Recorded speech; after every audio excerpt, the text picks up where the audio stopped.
Gate to the Future. Author's note. The Gate to the Future is one of the biggest missed opportunities in the game. While I think that it's a great concept for us to enter the future and realize that we're going to lose everything, the storyline was added far too early into the game's history for it to remain impactful after all these years. Genesis and its citizens had a higher significance to us when the game was smaller in scope, but in the present day, we have so many characters and storylines going on in parallel that seeing a ruined Genesis only works if you have a nostalgia factor for having spent a lot of time grinding and doing quests there pre-Big Bang. The Gate to the Future and Twilight Perion both depict the corrupted Cygnus Knights and Resistance, but I feel the writers failed to explore the concept to its full potential. This storyline was the perfect place for classes to get exclusive dialogue that reveals their fate.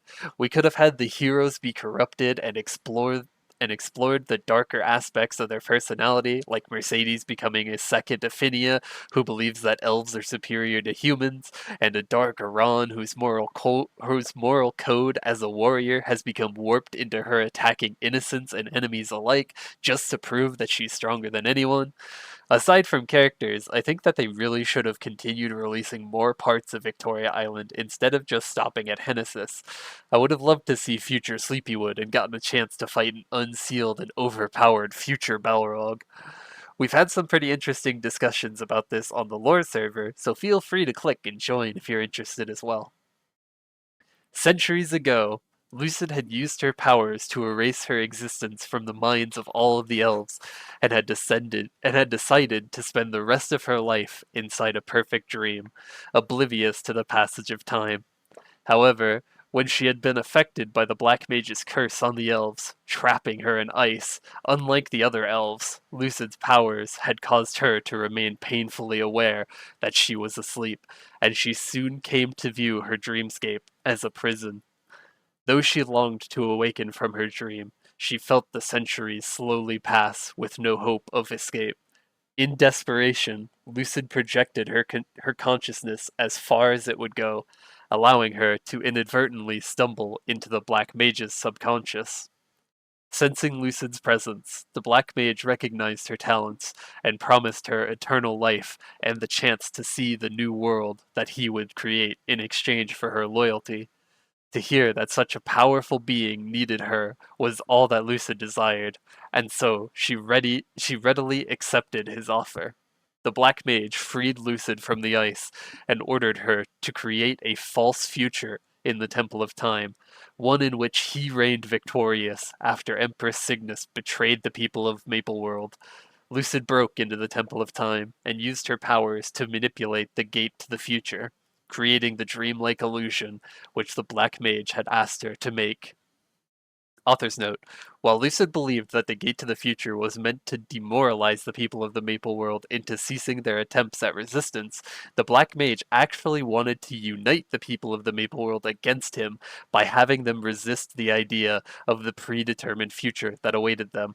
His master plan was perfectly engineered to pit the Alliance against his commanders so that they and the adversary would grow stronger through those tests of resolve, while simultaneously knocking the commanders off the board before they would inevitably betray him.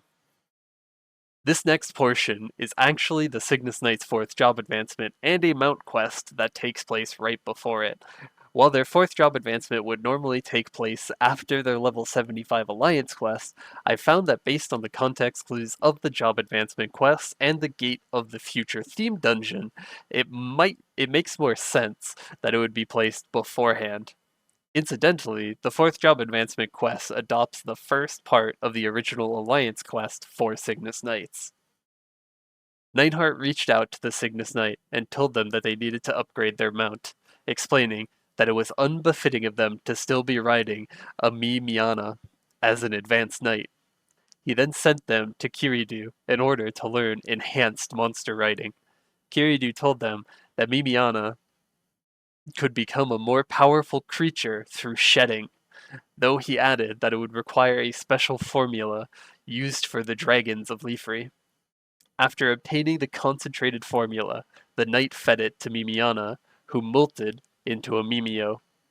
Soon after, Nineheart contacted the knight and noted that they had grown very strong, with few Cygnus Knights being able to match them in strength. He told them that they should have time now. Oh, that for some time now, rumors had been circulating that the Cygnus and the Knights had betrayed Maple World and joined the Black Mage. Though he believed it to be absurd, he acknowledged that rumors grew stronger as more people talked about them, regardless of how ridiculous they were. He also noted that since the rumors originated from the Gate of the Future, it wasn't unreasonable for people to believe it.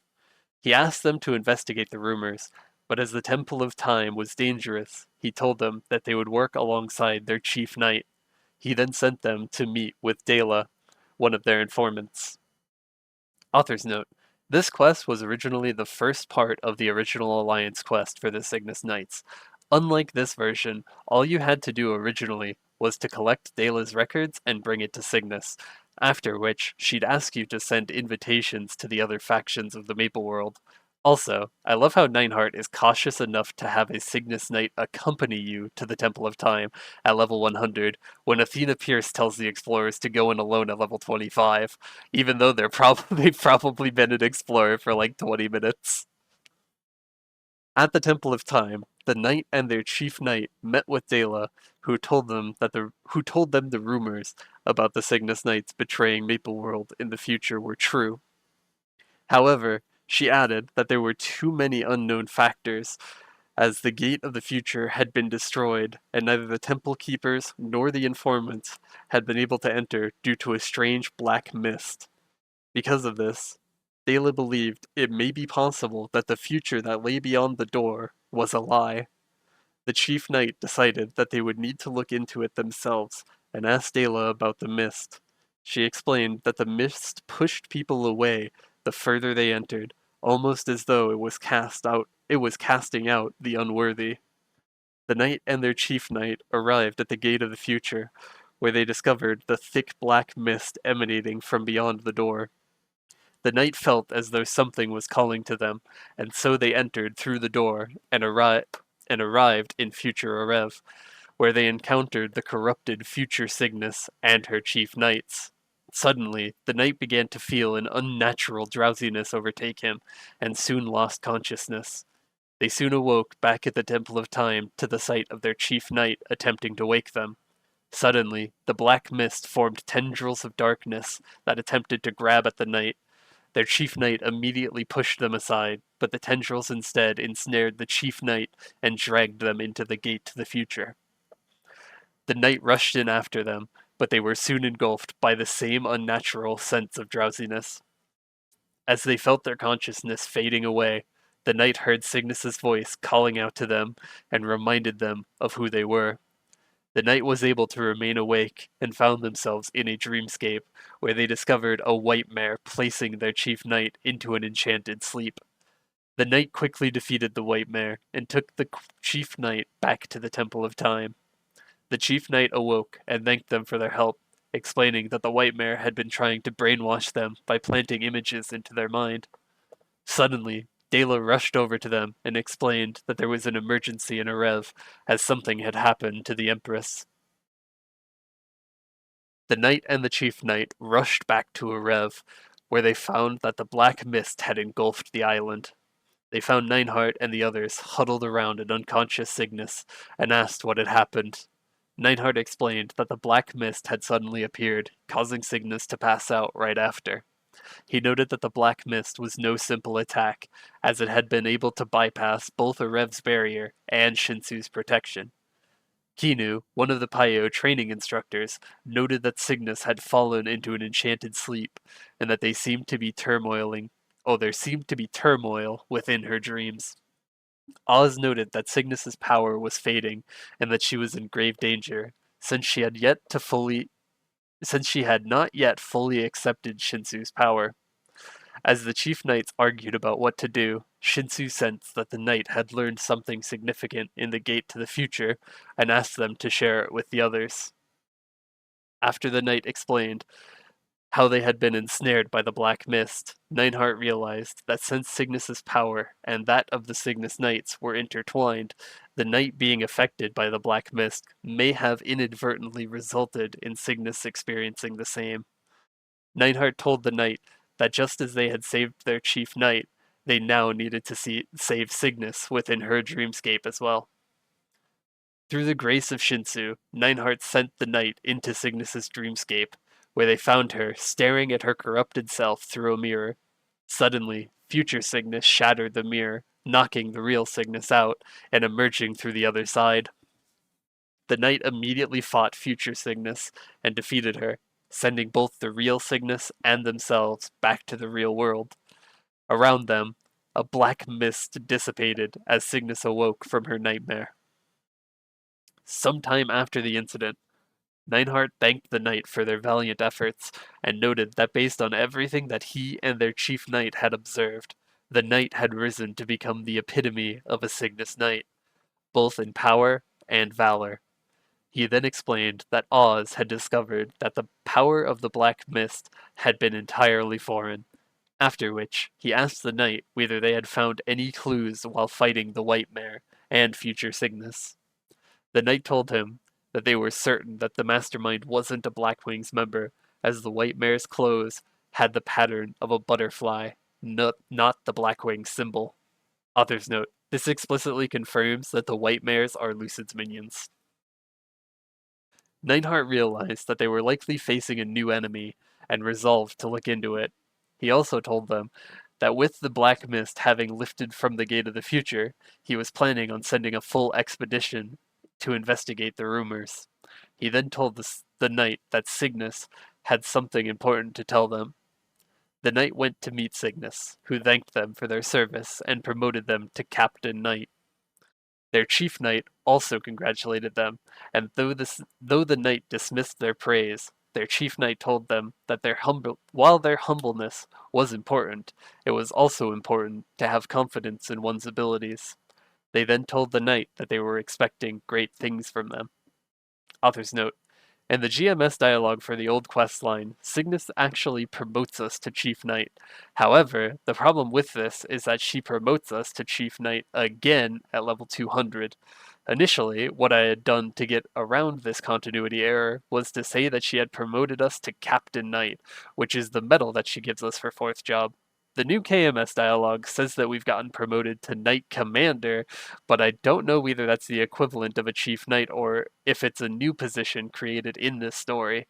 Because of this, I'm going to tentatively continue referring to us as a Captain Knight until I can get a clear answer once Ignition comes to GMS. Everything from here on out is the Gate to the Future storyline. Soon after, a traveler heard the rumors of the attack on the Temple of Time and decided to investigate. They entered the Gate to the Future and immediately heard the distant voice of Shinsu, who sounded as though she was trying to tell them something.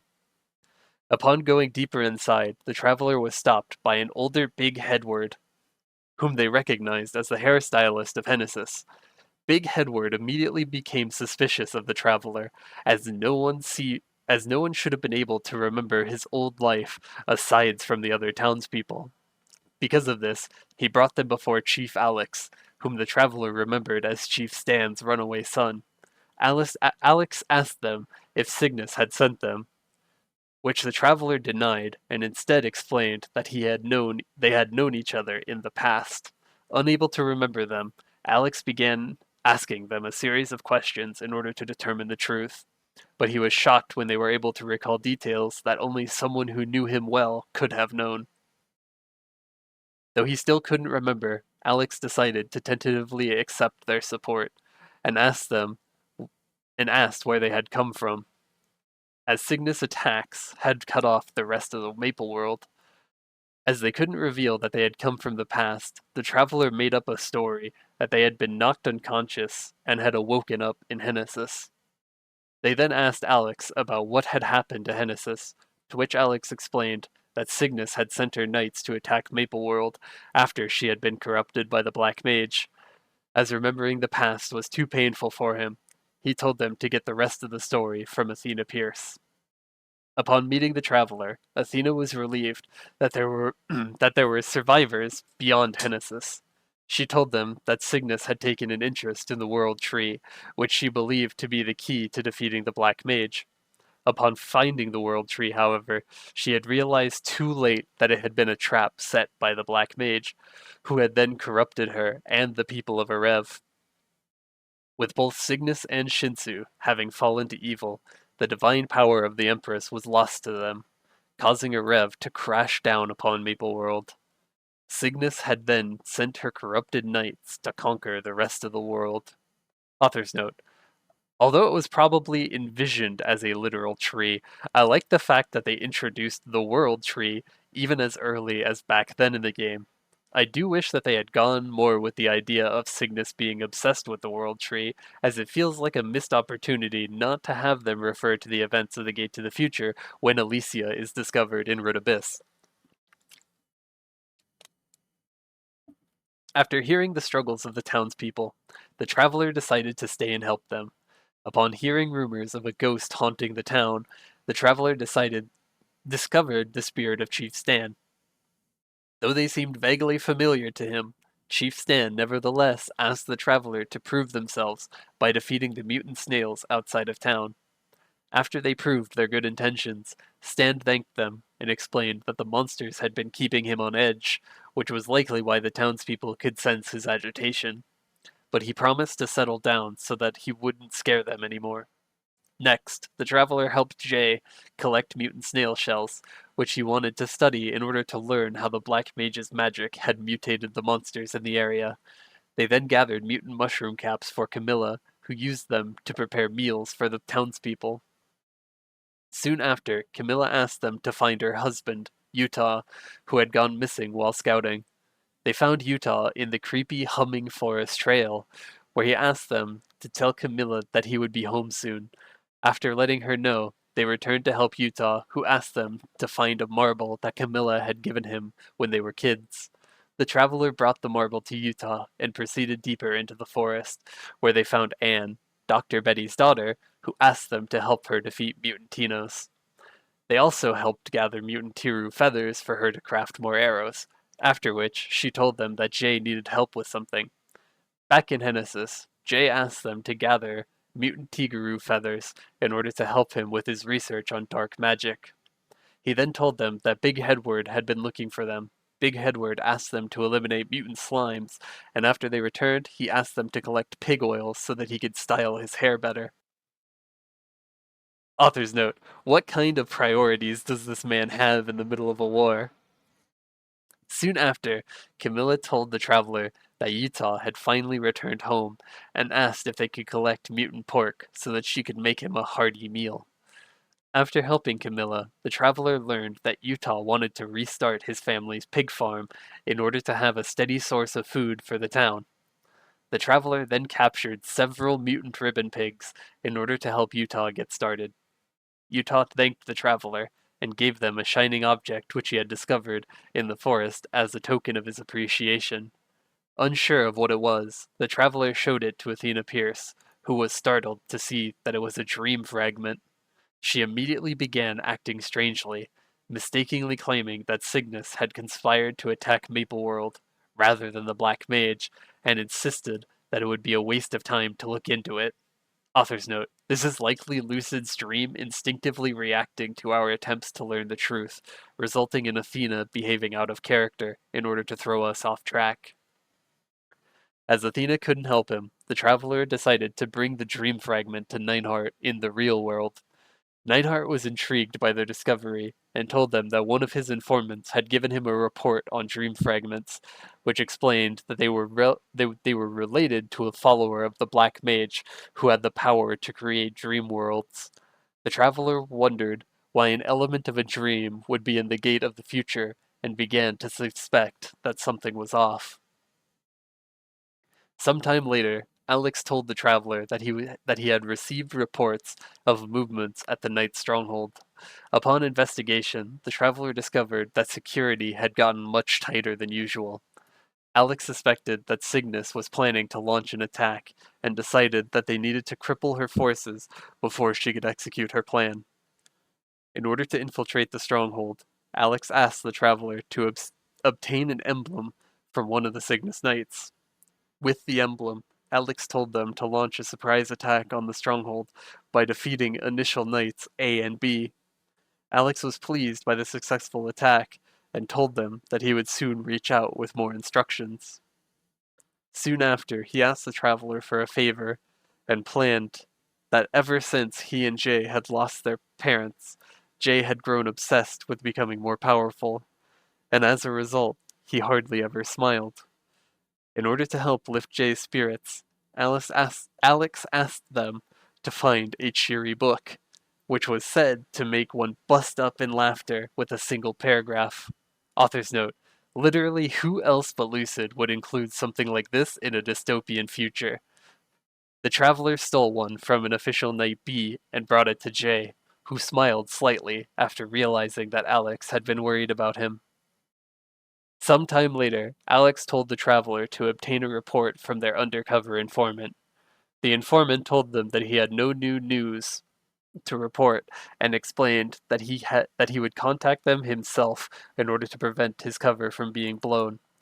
After the traveler returned back to Hennesis, Chief Stan's spirit told them how much he regretted that he had never expressed his love to Alex while he had been alive, and so he asked them to find a letter that he had written to Alex, which detailed how much he loved his son.